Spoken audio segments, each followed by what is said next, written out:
Многумина го знаат како легенда на новинарството од Битола, но со тековниот конфликт помеѓу Израел и Хамас во појасот Газа, пензионираниот новинар и фоторепортер Петар Ставрев зборува за времето кога бил мировник на силите за итни случаи на Обединетите нации.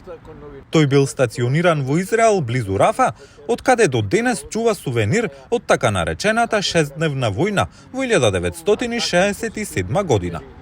Ова е извадок од разговорот со господинот Ставрев за гласот на Америка на македонски. Бевме сместени во египетскиот дел во Ел Ариш, непосредно до Рафах, на 15 км до Рафах и во непосредна близина на Газа. Имавме тука логори, ние бевме задолжени за одржување на границата. Еве тука имам еден сувенир. Војските се вика тогаш УНЕФ, United Nation Emergency Force, и на крајот, за време кога започна на 5 јуни војната, ние одредо да се повлечи. Ставрев вели дека 6 дена престојувале во ровови од песок за да не настрадаат од воените судири во кои им бил бомбардиран возниот парк од 100 возила.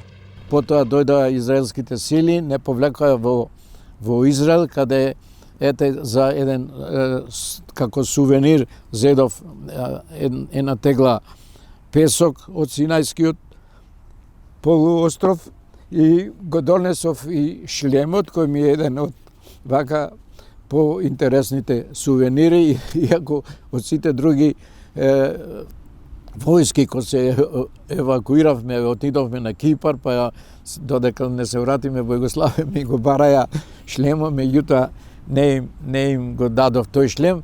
И интересно е што, бидејќи таму работев за Одредскиот весник и учествува во радиото кое го одржуваше канадската војска.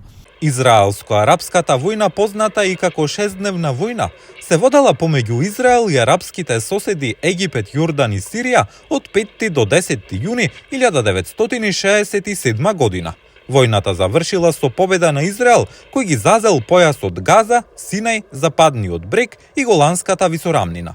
Новинарот Петар Ставрев, тогаш во улога на мировник, добил подарок 88 грамофонски плочи од канаѓани. Заедно со синиот шлем и пустинската песок, овие спомени се одгласи на богато животно искуство што се слеало во перото на Ставрев, пошто останува запаметен како доаен во македонското новинарство.